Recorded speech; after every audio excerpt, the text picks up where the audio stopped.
কবে নিয়ে আসছেন, কীরকম শারীরিক? ভাইরাল রোগ হামের কবলে অকালে ঝরছে নিষ্পাপ শিশুদের প্রাণ। লম্বা হচ্ছে মৃত্যুর মিছিল, হাসপাতালে হাসপাতালে কাতরাচ্ছে শত শত শিশু। হঠাৎ কেন এমন মহামারী আকার ধারণ করলো হাম? সাধারণত দেশে হামের টিকা দেওয়া হয় ৯ মাসের বেশি বয়সী শিশুদের, কিন্তু এবার হাম আক্রান্ত এবং প্রাণ হারানো শিশুদের বড় অংশই ৯ মাসের কম বয়সী। হঠাৎ কেন হাম তার চরিত্র পরিবর্তন করলো তা নিয়ে গবেষণা প্রয়োজন বলে মনে করেন এই বিশেষজ্ঞ চিকিৎসক। হাম কিন্তু আমরা পাই, একদম যে পাই না তা না, রেটটা অনেক কম ছিল, কারণ আমাদের ইপিএ কাভারেজ অনেক ভালো ছিল। এবং এবার যেটা নতুন সেটা হচ্ছে আমরা একটা এজ গ্রুপের বাচ্চা পাচ্ছি বেশি, যাদের মধ্যে ডেথ রেটও বেশি। হ্যাঁ, তো সেটা কারা? আমরা সাধারণত ভ্যাকসিনেটেড করছি হামের এগেনস্টে। প্রথম ডোজটা দিচ্ছি হচ্ছে ৯ মাস কমপ্লিট হওয়ার পরে একটা বাচ্চার, হ্যাঁ, সেকেন্ড ডোজটা ১৫ মাস কমপ্লিট হওয়ার পরে। এখন এবার যে রোগীগুলো আমরা পাচ্ছি, বেশিরভাগই পেশেন্ট পাচ্ছি আমরা যে বাচ্চাগুলো বয়স ৯ মাস পূর্ণ হয়নি, তার নিচে, মানে অ্যারাউন্ড ৮ মাস পর্যন্ত বাচ্চাগুলো, যেটা আনকমন। এখন এই আনকমন হওয়ার কারণ কি? এটা কি ভাইরাল প্যাটার্ন চেঞ্জ হলো কি না, বা এই গ্রুপের ইমিউনিটি স্ট্যাটাসটা কি ফল করেছে কিনা কোনো কারণে, অথবা যদি বলি যে আমাদের breast feeding, exclusive breast feeding যেটা আমরা আগে রেটটা বেশি ছিল, সেটা কিন্তু আবার রিসেন্ট সময় কমে গেছে। হ্যাঁ, তো এক্সক্লুসিভ ব্রেস্ট ফিডিং কম হওয়ার কারণে হতে পারে। আসলে এটা একটা মাল্টিফ্যাক্টর আমার কাছে মনে হয়, যদিও এটা নিয়ে আসলে গবেষণা ছাড়া পুরোপুরি বলা সম্ভব না, বাট কিছু কিছু কারণ এর পেছনে থাকতে পারে, যে কারণগুলোর জন্য আমার মনে হচ্ছে যে এই গ্রুপের বাচ্চাদের আক্রমণের সংখ্যাটা বেড়েছে। আমাদের শিশুদের বয়স যত কম, তত তার রোগ প্রতিরোধ ক্ষমতা কম থাকবে। এবং মিজেলস ভাইরাসটা এমন একটা ভাইরাস যেটা আপনার শরীরে আক্রমণ করলে কিন্তু রোগ প্রতিরোধ ক্ষমতা একদম ডাউন করে দেয়। ভিটামিন এ যে রিজার্ভ থাকে সেটাকে একদম ফল করে দেয়, যে কারণে বাচ্চার রোগ প্রতিরোধ ক্ষমতা কিন্তু একদমই থাকে না, কমপ্লিকেশনগুলো বেশি হয়। এবং ডেথ রেট বেশি কেন? কমপ্লিকেশনগুলোর জন্য। মস্তিষ্কে প্রদাহ হয়, যেটাকে আমরা এনকেফালাইটিস বলি, এটা খুবই ফ্যাটাল কন্ডিশন। নিউমোনিয়া হয়, সেই নিউমোনিয়াটা খুব জটিল আকার নিউমোনিয়া হয়, সিভিয়ার নিউমোনিয়া, সেটাও কিন্তু বাচ্চাকে মৃত্যু পর্যন্ত নিয়ে যেতে পারে। সিভিয়ার ডায়রিয়া হয়, এমনকি অন্ধত্ব পর্যন্ত হতে পারে। তো এই জটিলতাগুলো বেশি হচ্ছে দেখি কিন্তু এবার ডেথ রেটটা বেশি আসে। হাম একটি উচ্চ সংক্রামক ভাইরাস। এর জীবাণু বাতাসে ২ ঘন্টার বেশি সময় বেঁচে থাকতে পারে। প্রতিজন রোগীর মাধ্যমে ছড়াতে পারে অন্তত ১৮ থেকে ২০ জনের শরীরে। তাই করোনা সংক্রমণের সময়ের মতো পরিচ্ছন্নতাকে গুরুত্ব দেওয়া এবং আক্রান্তদের সঙ্গে শারীরিক দূরত্ব বজায় রাখার পরামর্শ চিকিৎসকদের। আক্রান্ত শিশুদের কোনোভাবেই স্কুলে না পাঠাতেও বলছেন এই চিকিৎসক। একটা বাচ্চার হাম হয়েছে, সে একাই ১৮ থেকে ২০টা বাচ্চাকে হাম ছড়াতে পারে একই সাথে। সো আমাদের বাচ্চাগুলো যখন হাম হচ্ছে, আমি যদি স্কুলে পাঠিয়ে দিই তাহলে অনেক বাচ্চা এফেক্টেড হবে। সো ফার্স্ট অফ অল হচ্ছে আমার বাচ্চাটাকে আইসোলেট করতে হবে, আলাদা রাখতে হবে। ইভেন আমার বাসায় 3টা বাচ্চা আছে, আমার একটা বাচ্চার হাম হয়েছে, যে বাচ্চার হয়েছে সেই বাচ্চাকে কিন্তু আমার অন্য বাচ্চাদের থেকেও আলাদা রাখতে হবে। তার মানে তাকে আলাদা একটা রুমে রাখতে হবে। তার আগে আমাদের জানতে হবে আসলে ছড়ায় কীভাবে, সেটা বুঝলে আমরা বুঝবো যে আমার সতর্কতা কী। ছড়ায় হচ্ছে 1 নম্বর, যে বাচ্চার হয়েছে সে বাচ্চা হাঁচি কাশি দিচ্ছে, তার হাঁচি কাশির মাধ্যমে ছড়াচ্ছে। এবং নর্মালি ধরেন মিজলস ভাইরাসটা এই এয়ারবর্ন ড্রপলেট হিসাবে বাতাসে ভাসতেছে, আমি নিঃশ্বাসে নিয়ে নিচ্ছি, সেভাবেও ছড়াচ্ছে। আর একটা হচ্ছে কন্ট্যাক্টে, এক বাচ্চার হয়েছে তার কন্ট্যাক্টে আরেক বাচ্চা গেল, কাছে গেল, একসাথে খেললো, বসে গল্প করছে, এভাবে হয়। সো আমার আলাদা করতে হবে, এটা হচ্ছে প্রথম কাজ। আলাদা রুমে রাখতে হবে, তার প্লেট গ্লাস বাটি এগুলো আলাদা রাখতে হবে, সে যেন আলাদা খায়, তার জিনিসগুলো আলাদা মেনটেন করতে হবে। এটা হচ্ছে প্রথম সতর্কতা। দ্বিতীয় সতর্কতা হচ্ছে আপনার ভ্যাকসিনেশন। ভ্যাকসিনেশন হচ্ছে একটা হয়ে গেলে তো হয়ে গেল, বাট যে বাচ্চাগুলো আমার ভ্যাকসিনেশন এজের মধ্যে আছে এবং আক্রান্ত হয়নি, সে বাচ্চাগুলোকে আমার ভ্যাকসিনেশন করতে হবে। আমাদের অ্যাডাল্টদের ক্ষেত্রে যেটা হয় যে আমরা আসলে রোগ প্রতিরোধ ক্ষমতাটা আমাদের স্ট্রং। সো অনেক সময় ভাইরাস আমাদের বডিতে ঢুকলেও এটা একটা মিনিমাম সিমটম আকারে চলে যায়, আমরা খুব বেশি এফেক্টেড হই না, কোনো জটিলতা হয় না। কিন্তু আমরা যে বাচ্চাটাকে ছড়াচ্ছি, সে বাচ্চাটা কিন্তু সিরিয়াসলি এফেক্টেড হচ্ছে। ইভেন শুধু বাচ্চা না, আমাদের বাসায় বৃদ্ধ মানুষ থাকে না, বয়স্ক মানুষ, তারাও কিন্তু ভালনারেবল আমাদের শিশুটার মতো।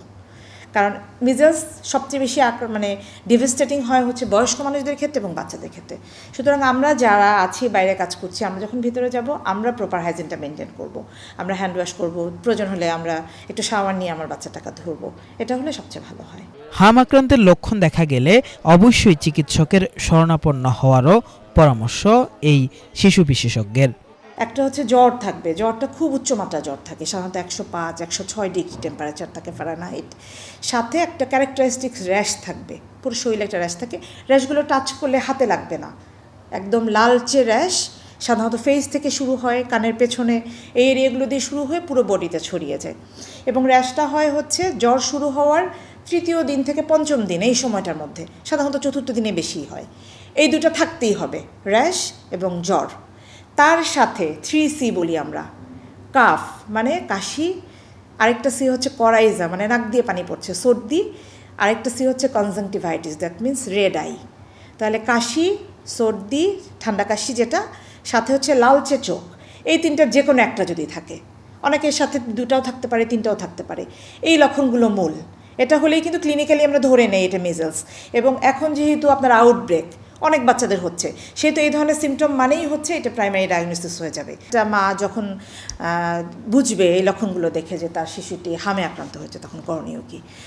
মিজলস যেহেতু ভাইরাসজনিত রোগ, আমরা সবসময় জানি, আমরা কোভিড মোকাবেলা করেছি এর আগে, যে এটা আসলে কোনো স্পেসিফিক ট্রিটমেন্ট নাই যে আমি একটা ওষুধ দিব, যেমন নিউমোনিয়া হলো ব্যাকটেরিয়া দিয়ে হয়েছে, আমি অ্যান্টিবায়োটিক দিয়েছি, ভালো হয়ে গেছে। এটা কিন্তু সেরকম না। যেহেতু ভাইরাসের এগেনস্টে আমাদেরকে কাজ করতে হয়, সেহেতু এর ম্যানেজমেন্টটা হয় সিমটোম্যাটিক। দ্যাট মিন্স বাচ্চার যে এই লক্ষণগুলো আছে, লক্ষণগুলোকে ম্যানেজ করার জন্য আমি কী পদক্ষেপ নিতে পারি। তো যেহেতু হাই ফিভার থাকে, জ্বর থাকে অনেক বেশি বাচ্চার, জ্বরের জন্য আমরা সবাই জানি যে আমরা ওজন অনুসারে আমরা প্যারাসিটামল সিরাপ খাইয়ে দিব, অথবা সাপোজিটরি ইউজ করব। বারবার শরীরটাকে একটু মুছিয়ে দাও কুসুম গরম পানি দিয়ে, এটা হচ্ছে জ্বরের ম্যানেজমেন্ট। 2 নম্বর হচ্ছে জ্বর হলে সবসময় আমাদের শরীর থেকে প্রচুর পানি চলে যায়, লস হয়, ডিহাইড্রেশন হয়। সে কারণে পর্যাপ্ত তরল খাবার, বাচ্চা যদি বুকের দুধ খাওয়া বেবি হয় তাহলে তাকে ব্রেস্টফিড ঘন ঘন করাবে। এবং বাচ্চা যদি 6 মাসের বড় হয় তাহলে স্বাভাবিকভাবেই তাকে বাড়তি যে খাবারগুলো, অন্যান্য পানি, খাবার স্যালাইন হতে পারে, ফলের রস হতে পারে, জুস হতে পারে, ডাবের পানি হতে পারে, যে কোনো লিকুইড ফর্মে খাবারটাকে একটু বাড়িয়ে দিতে হবে। পাশাপাশি একটা মিথ আছে মিজলস হলে, যেমন আগে এটা প্র্যাকটিস করা হতো যে হাম হয়েছে মানে প্রোটিন বন্ধ করে দিতে হবে, আমি যেহেতু খাবার খাওয়ানো যাবে না, তাহলে র্যাশ বেড়ে যাবে, বাচ্চা বেশি অসুস্থ হয়ে যাবে। এটা ভুল ধারণা। কারণ আমরা মিজলস হলে দেখি যে বাচ্চা রোগ প্রতিরোধ ক্ষমতা ডাউন হয়ে গেছে। তো রোগ প্রতিরোধ ক্ষমতাকে যদি আমার স্ট্রেংথেনিং করতে হয়, শক্তিশালী করতে হয়, ডেফিনেটলি আমিষের পরিমাণ বাড়াতে হবে। সো এই সময় আমাদের যেটা করতে হবে, খাদ্য তালিকায় পর্যাপ্ত আমিষ রাখতে হবে, মাছ, মাংস, ডিম, দুধ, শিশুর বয়স অনুযায়ী যার জন্য যেটা অ্যাপ্রোপ্রিয়েট সেটা করতে হবে। ঠিক আছে? আর এর পরবর্তীতে যে প্রবলেমটা হয় বেসিক্যালি, যে বাচ্চার যে ভিটামিন এ রিজার্ভ, এটা তো কমে যাচ্ছে।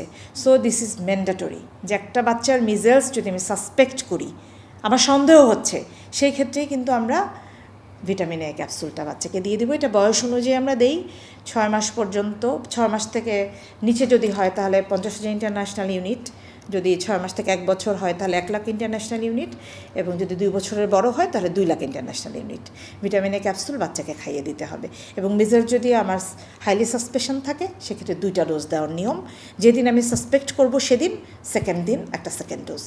এটা দিলে কিন্তু বাচ্চার রোগ প্রতিরোধ ক্ষমতাটা আবার বেটার হয়, যে কারণে কমপ্লিকেশনটাকে আমরা প্রিভেন্ট করতে পারি। এগুলো হচ্ছে হোম ম্যানেজমেন্ট। কিন্তু যখন আমরা দেখব যে বাচ্চা তীব্র শ্বাসকষ্ট হচ্ছে, হ্যাঁ, বাচ্চা খুব বেশি সিক হয়ে গেছে, তার রেসপিরেটরি যে সিমটমগুলো সেগুলো বেড়ে গেছে, তখন তাকে হাসপাতালে চলে আসতে হবে। বাচ্চার ডায়রিয়া হচ্ছে অনেক বেশি, এত বেশি ডায়রিয়া হচ্ছে যে ফ্লুইড খাইয়ে সে ম্যানেজ করতে পারছে না, খাবার স্যালাইন যতটুকু খাওয়াচ্ছে তার চেয়ে বেশি, বাচ্চা নেতিয়ে পড়েছে, কোনোভাবে বাসায় রাখা যাবে না, হসপিটালাইজ হতে হবে।